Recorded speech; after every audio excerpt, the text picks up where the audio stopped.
Hi, I'm Chris, and today I'm going to be showing you how to make a 3D body lens in Lens Studio using any rig. That's right, you're going to be able to use any old rig that you want. Are you ready? Let's get started. So if you don't know how to make a character rig, you can always just download one for free on sites like the Asset Store for Unity or on TurboSquid. There's tons of free ones, so just go in there and type something like character rig. Alright, so now that you have your own rig, let's throw it into a 3D software to make some alterations. So when you import your character into Maya, this is probably what you're gonna get. And if your character is already rigged, then I want you to take the mesh objects and go skin unbind on all the mesh objects that are bound to the joints. And I can see nothing is attached to the joints. If there's any control curves in the scene, just delete those. And I want you to be left with only the mesh objects of the character and the joint hierarchy. Now we're going to want the joints to be oriented in the exact same way as in the Lens Studio example. Otherwise it's not going to work. So you need all these joints to be oriented exactly the same. And here in Lens Studio you can just open the 3D body template project. And if you zoom into the example character called Dancing Mark, you can examine his joints. And if you click on them one by one and make sure you have local space selected. And if you select the main hips, you can see that Z is pointing straight out, Y is up along the spine, and X is to the left. On my character, it is exactly the same. And it's the same all the way up to the head. Also in Lens Studio. But if we look at the shoulder joint called left arm here, you see that the Y-axis is pointing along the arm and the Z-axis is pointing straight down, X-axis is pointing straight back.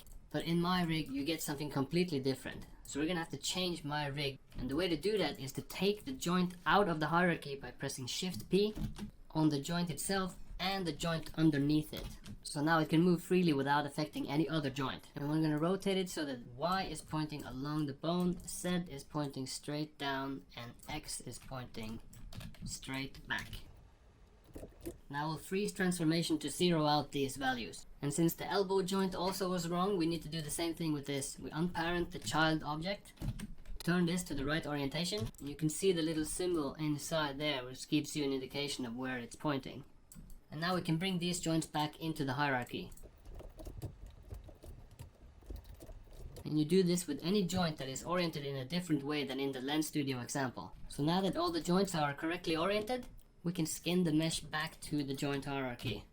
Just click the mesh, then click the root of the joint hierarchy, go skin, and for skin and clothing I like to use heat map. But for static objects like the head and the shoes, you can just parent them to the joint. And now that your whole character is rigged, you can export it and take it into Snapchat. To export the character, select the joint hierarchy and all the mesh objects and go File, Export Selection. And in the export settings you need to turn on animation. You don't need bake animation, but you need these: deformed, skin and blend shapes. Export. So now we can open up Lens Studio for real, and I'm using version 3.4.2 by the way, and I'm just going to open the 3D body template. And again we have our dancing mark, and we're just going to delete the other examples.